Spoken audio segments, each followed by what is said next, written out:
नमस्कार and welcome back to my YouTube channel मार्टसा। मैं अमरदीप गोदारा आप सभी का मेरे चैनल पे स्वागत करता हूं। आज हम कक्षा 10 के सामाजिक विज्ञान विषय के नवीन संशोधित पाठ्यक्रम के बारे में चर्चा करेंगे। चर्चा करने से पहले अगर आप मेरे चैनल पे नए हो तो चैनल को सब्सक्राइब जरूर कीजिएगा, साथ ही बेल आइकन को प्रेस करना न भूलिए ताकि प्रत्येक नए वीडियो का नोटिफिकेशन सर्वप्रथम आपको प्राप्त हो। वीडियो पसंद आने पर लाइक बटन जरूर दबाएं और वीडियो को प्रारंभ से अंत तक देखें। डियर स्टूडेंट्स, सामाजिक विज्ञान विषय अपने आप में एक विस्तृत विषय है, क्योंकि सामाजिक विज्ञान के अंदर आप इतिहास भी पढ़ोगे, आप नागरिक शास्त्र भी पढ़ोगे, आप भूगोल भी पढ़ने जा रहे हो, आप अर्थशास्त्र भी पढ़ने जा रहे हो, अन्य जो सड़क सुरक्षा, स्वच्छता, ठोस कचरा प्रबंधन, यानी सब चीज़ों का एक मिक्सचर है। तो सामाजिक विज्ञान विषय को आप कतई भी हल्के में मत आंकना। जितना वेटेज आप अन्य विषयों को दे रहे हो, गणित, विज्ञान, अंग्रेजी, उनके बराबर, उनके समतुल्य ही आपको सामाजिक विज्ञान विषय को भी वेटेज देना है। आपको उसी प्रकार से इसकी भी तैयारी अच्छे से करनी है ताकि आप बोर्ड की परीक्षा में 100% अंक है वो प्राप्त कर सको। ऐसी मेरी आप लोगों से अपेक्षा है। डियर स्टूडेंट्स, हमारा जो पाठ्यक्रम है सामाजिक विज्ञान का कक्षा 10 के लिए, वो कुल 6 भागों में बंटा हुआ है। एक इतिहास, दूसरा भाग नागरिक शास्त्र, तीसरा भाग भूगोल, चौथा भाग अर्थशास्त्र, पांचवा सड़क सुरक्षा और छठा भाग है स्वच्छता एवं ठोस कचरा प्रबंधन। हम इन 20 अध्यायों का बिंदुवार अध्ययन करेंगे कि किन किन टॉपिक्स को आपके पाठ्यक्रम से इस बार हटा दिया गया है और कौन से पाठ्यक्रम के जो बिंदु हैं या अध्याय हैं या उनके उपबिंदु हैं वो शेष है। सबसे पहले हम बात करते हैं अध्याय 1 की। आप जो हाइलाइटेड देख रहे हो वो तो आपके इस बार बोर्ड के एग्जाम के लिए बिंदु रहेंगे, और जो ब्लू लाइन से अंडरलाइन है और क्रॉस है वो आपके हटा दिए गए हैं। एक बार आप सरसरी दृष्टि से इनको देखिए, फिर हम जो बोर्ड ने नवीनतम पाठ्यक्रम जारी किया है उससे हम बिंदुवार इनका अध्ययन करेंगे। अध्याय 1 स्वर्णिम भारत, प्रारंभ से 1206 ईस्वी तक। इसमें मौर्य और गुप्त और वर्धन काल का अध्ययन करेंगे। अध्याय 2 है संघर्षकालीन भारत, 1206 से 1757 ईस्वी तक। इसमें दिल्ली सल्तनत, मुगलकालीन भारत, सत्ता के साथ प्रतिरोध और सहयोग राजस्थान के संदर्भ में, और मराठों का इतिहास, ये आपके पाठ्यक्रम में रहेगा। इसी प्रकार अपन बात करें अध्याय 3 की। अध्याय 3 अंग्रेजी साम्राज्य का प्रतिकार एवं संघर्ष। इसमें 1757 से 1857 ईस्वी तक स्वतंत्रता की चेतना, जनजातीय आंदोलन, क्रांतिकारी संगठनों का योगदान, राजनीतिक आंदोलन 1857 से 1919 ईस्वी और 1919 ईस्वी से 1947 ईस्वी तक, जनजातीय किसान और प्रजामंडल आंदोलन, ये आपके बिंदु रहेंगे। अध्याय 4 की बात करें विश्व का इतिहास, तो इसमें औद्योगिक क्रांति आपके पाठ्यक्रम में रहेगा। तो अध्याय 1 से 4 तक जो है ये आपके इतिहास से संबंधित पाठ्यक्रम में थे। अब हम बात करते हैं अध्याय 5, 6 और 7 की, जो आपके नागरिक शास्त्र से संबंधित रहेंगे। अध्याय 5 लोकतंत्र, जिसमें अर्थ लोकतंत्र का, विशेषताएं, सहभागिता और चुनौतियां। अध्याय 6 केंद्र सरकार, जिसमें सरकार का अर्थ, अंग व्यवस्थापिका, न्यायपालिका, भारत की संसद, लोकसभा, राज्यसभा, निर्वाचन प्रक्रिया, योग्यताएं, कार्यप्रणाली और शक्तियां, कार्यपालिका में राष्ट्रपति और प्रधानमंत्री, विपक्ष की भूमिका, न्यायपालिका में न्यायाधीशों की योग्यता। और राज्य सरकार जो 7वां अध्याय है उसमें विधानमंडल, विधानसभा और विधान परिषद, और कार्यपालिका में राज्यपाल, मुख्यमंत्री, मंत्रिपरिषद का गठन, कार्य व शक्तियां, उच्च न्यायपालिका, न्यायाधीशों की योग्यता, नियुक्तियां और शक्तियां, ये आपके पाठ्यक्रम में रहेंगे। और ये 3 जो अध्याय हैं वो आपके नागरिक शास्त्र से संबंधित है। अब बात करते हैं अध्याय 8 से, जो आपके भूगोल के हैं। अध्याय 8 जल संसाधन, बहुउद्देशीय योजनाएं, जल संरक्षण, जल प्रबंधन, जल स्वावलंबन, राजस्थान के विशेष संदर्भ में। अध्याय 9 कृषि, इसमें आपके प्रमुख फसलें, जो खाद्यान्न फसलें हैं, उन्हीं से संबंधित आपके प्रश्न इस बार पाठ्यक्रम में आएंगे। अब बात करते हैं अध्याय 10 खनिज व ऊर्जा संसाधन। इसमें प्रमुख खनिज लोहा, अयस्क, तांबा, अब्रक, एल्यूमिनियम, सीसा व जस्ता का वितरण और राजस्थान में खनिज व ऊर्जा के संसाधन बिंदु आपके पाठ्यक्रम में शेष रहे हैं। अध्याय 11 विनिर्माण उद्योग। इसमें प्रमुख उद्योग लौह इस्पात, सूती वस्त्र, सीमेंट, कागज उद्योगों का वितरण और उत्पादन नहीं आएंगे, जबकि औद्योगिक प्रदूषण और राजस्थान के उद्योग से ही आपके प्रश्न आएंगे। इसी प्रकार अध्याय 12 में जनसंख्या वितरण, वृद्धि, घनत्व, साक्षरता, लिंगानुपात, ग्रामीण शहरी जनसंख्या अनुपात से आपके इस बार प्रश्न आएंगे। अध्याय 13 को पूर्ण रूप से हटा दिया गया है। अध्याय 14 आर्थिक अवधारणाएं एवं नियोजन में आर्थिक विकास और भारत में आर्थिक नियोजन से संबंधित प्रश्न आएंगे। अध्याय 15 में आर्थिक सुधार, उदारीकरण, निजीकरण और वैश्वीकरण, स्वदेशी की अवधारणा व कौशल विकास से संबंधित प्रश्न आएंगे। अध्याय 16 में निर्धनता, बेरोजगारी, इनके कारण व निवारण के उपाय से संबंधित प्रश्न आएंगे। अध्याय 17 को पूर्ण रूप से हटा दिया गया है। अध्याय 18 पूर्ण आएगा, उपभोक्ता एवं विधिक जागरूकता तथा सूचना का अधिकार। और अध्याय 19 सड़क सुरक्षा और 20 स्वच्छता एवं ठोस कचरा प्रबंधन। ये आपके संपूर्ण पाठ्यक्रम की एक बार अपने संक्षेप में चर्चा की है। अब हम देखेंगे कि बोर्ड ने जो नवीनतम संशोधित पाठ्यक्रम जारी किया है वो क्या है, एक बार उस पर निगाह डालते हैं। अभी आपके सामने स्क्रीन पे जो दिख रहा है वो बोर्ड के द्वारा नवीन संशोधित पाठ्यक्रम है। पहले हमने पूरा विस्तृत पाठ्यक्रम देखा, अब हम देखेंगे कि कौन कौन से बिंदु आपके इस बार बोर्ड की परीक्षा में रहे हैं और जिनको हटा दिया गया उनको अपन एक बार अलग से संक्षेप में बात करेंगे। सबसे पहले अपन बात करते हैं अध्याय 1 स्वर्णिम भारत, प्रारंभ से 1206 ईस्वी तक। हमने देख लिया इसमें मौर्य वंश, गुप्त साम्राज्य और वर्धन वंश, इनसे संबंधित ये पूरा टॉपिक है। ये आपके पाठ्यक्रम में रहेगा। इसका अंक बार रहेगा 5 अंक। अध्याय 2 है, उसमें 3 बिंदु थे, संघर्षकालीन भारत, मुगलकालीन भारत और मराठों का इतिहास। इसमें भी आप देखोगे कि बिंदु वाइज काफ़ी कम पाठ्यक्रम कर दिया गया है। संघर्षकालीन भारत 1206 से 1757 में आप दिल्ली सल्तनत पढ़ेंगे, जिसमें आपके खिलजी वंश, तुगलक वंश, सैयद वंश, लोधी वंश और सल्तनतकालीन प्रशासन के बारे में पढ़ेंगे। मुगलकालीन भारत में हुमायूं, सूर साम्राज्य, अकबर, जहांगीर, शाहजहां, औरंगजेब।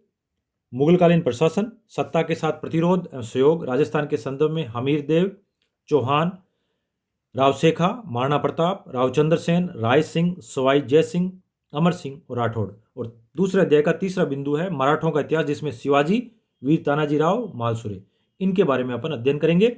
और अध्याय 2 का अंक बार रहेगा 6 अंक। अध्याय 3 जो है अंग्रेजी साम्राज्य का प्रतिकार एवं संघर्ष, उसमें जो बिंदु रहेंगे 1757 से 1857 ईस्वी तक स्वतंत्रता की चेतना, 1857 का स्वतंत्रता संघर्ष, जनजातीय आंदोलन, राजनीतिक आंदोलन अपने देखा 1857 से 1919 ईस्वी और 1919 से 1947 ईस्वी, राजस्थान के जनजातीय किसान और प्रजामंडल आंदोलन, और इसका अंक बार रहेगा 7 अंक। अध्याय 4 विश्व इतिहास, और इसमें केवल आपके औद्योगिक क्रांति से संबंधित प्रश्न आएंगे और इसका अध्याय का अंक बार रहेगा 2। ये 4 अध्याय इतिहास से संबंधित थे। 5वां अध्याय स्विक्स का लोकतंत्र, इसमें हमने पहले भी बात की लोकतंत्र का अर्थ, विशेषताएं, लोकतंत्र की सफलता के लिए आवश्यक परिस्थितियां, लोकतंत्र का आलोचनात्मक परीक्षण, और इसका अंक बार आपके रहेगा 5। अब हम बात करते हैं अध्याय 6 की। अध्याय 6 केंद्र सरकार, इसमें सरकार का अर्थ, अंग जिसमें व्यवस्थापिका, न्यायपालिका, भारत की संसद, उसकी कार्यप्रणालियां, शक्तियां, और कार्यपालिका में राष्ट्रपति, प्रधानमंत्री, विपक्ष की भूमिका और न्यायाधीशों, न्यायपालिका में केवल न्यायाधीशों की योग्यता, और इसका अंक बार रहेगा 7। इंपॉर्टेंट चैप्टर है। इसी प्रकार अध्याय 7 की बात करें राज्य सरकार, तो इसमें विधानमंडल, और विधानमंडल में विधानमंडल और विधानसभा और विधान परिषद, कार्यपालिका और न्यायपालिका, और इसका अंक बार रहेगा 8। ये थे स्विक्स के पार्ट। अब बात करेंगे भूगोल की। 8 से अध्याय 8 है वो भूगोल से संबंधित 8 और उसके आगे वाले। अध्याय 8 जल संसाधन, जो आपके पाठ्यक्रम में रहेंगे बहुउद्देशीय योजनाएं, जल संरक्षण, जल प्रबंधन, जल स्वावलंबन, और अंक बार रहेगा 2।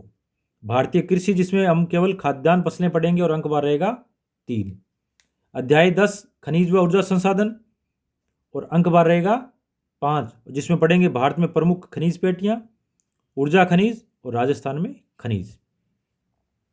अध्याय 11 विनिर्माण उद्योग है, जिसमें राजस्थान में औद्योगिकरण, राजस्थान के प्रमुख उद्योग और औद्योगिक प्रदूषण, और अंक बार रहेगा 4। अध्याय 12 मानव संसाधन, जिसमें हम पढ़ेंगे जनसंख्या, जनसंख्या का आकार वितरण, जनसंख्या वृद्धि, वृद्धि के कारण, घनत्व और साक्षरता दर और लिंगानुपात, और अंक बार रहेगा इस अध्याय का 4। अध्याय 13 को पूर्ण रूप से हटा दिया गया है और यहाँ तक आपके भूगोल का पाठ्यक्रम था।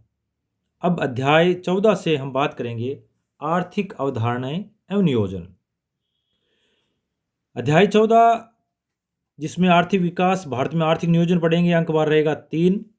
अध्याय 15 भारतीय अर्थव्यवस्था की विशेषताएं, नवीन प्रवृत्तियां, जिसमें आर्थिक सुधार, उदारीकरण, निजीकरण और वैश्वीकरण, स्वदेशी की अवधारणाएं, कौशल विकास, और अंक बार रहेगा 6।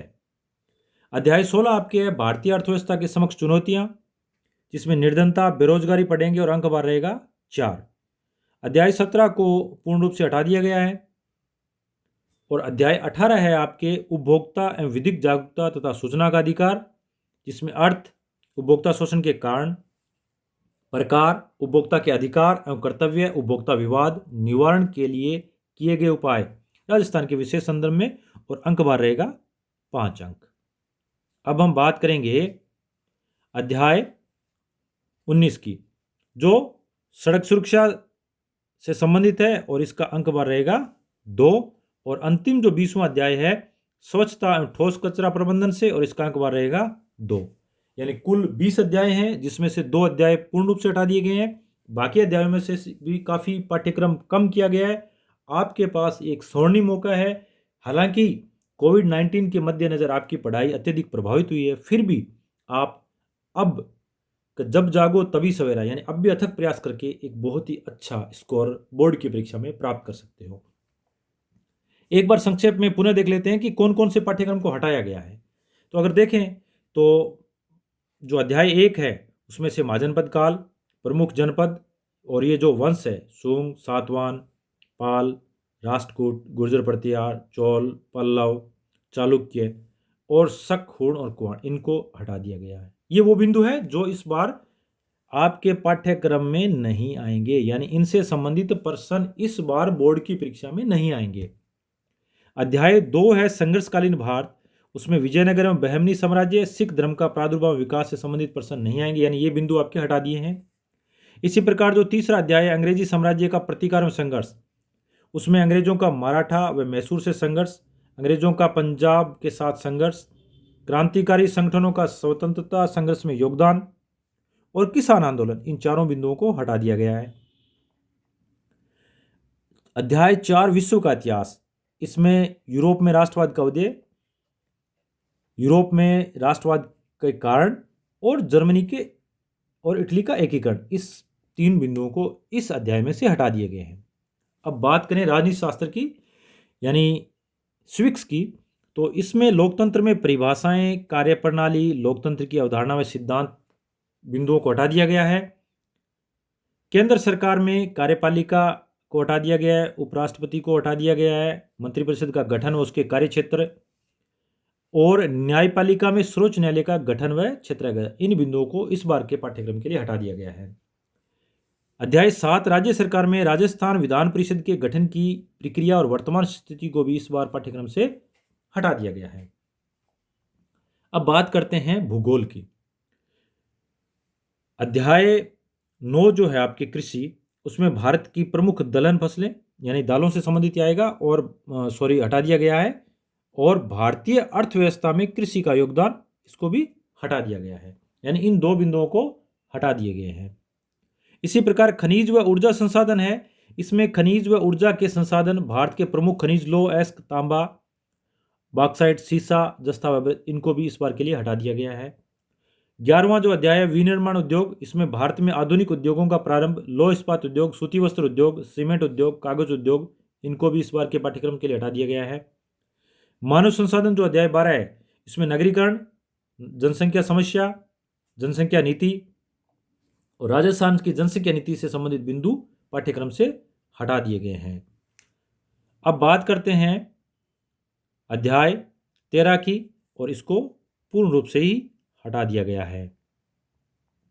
अब बात करेंगे अध्याय 14 जो अर्थशास्त्र से संबंधित है, जिसमें आर्थिक अवधारणाएं और नियोजन, इसमें अर्थव्यवस्था के क्षेत्रक, राष्ट्रीय आय का सामान्य परिचय, आर्थिक वृद्धि को हटा दिया गया है।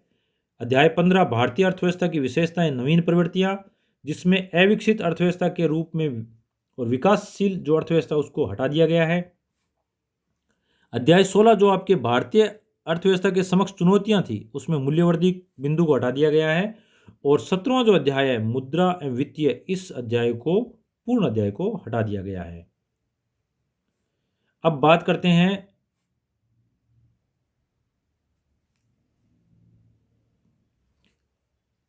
चैप्टर 18, तो वो भी आपके पाठ्यक्रम में रहेगा पूर्ण। और 19 और 20 जो आपके स्वच्छता और ठोस कचरा प्रबंधन से, वो भी आपके पाठ्यक्रम में रहेगा। तो डियर स्टूडेंट्स, जैसा कि आपने देखा और सुना, अब आपको इसी संशोधित पाठ्यक्रम के अनुसार आपकी तैयारी करनी है, ताकि आप बोर्ड की परीक्षा में 100% मार्क्स प्राप्त कर सको। यही मेरी आशा है, यही मेरी आप लोगों से अपेक्षा है। आपकी बोर्ड परीक्षाओं के लिए शुभकामनाएं। आप उनकी तैयारी कीजिए और बने रहिए मेरे चैनल पे मेरे साथ। फिर मिलेंगे एक नए टॉपिक के साथ, तब तक अलविदा।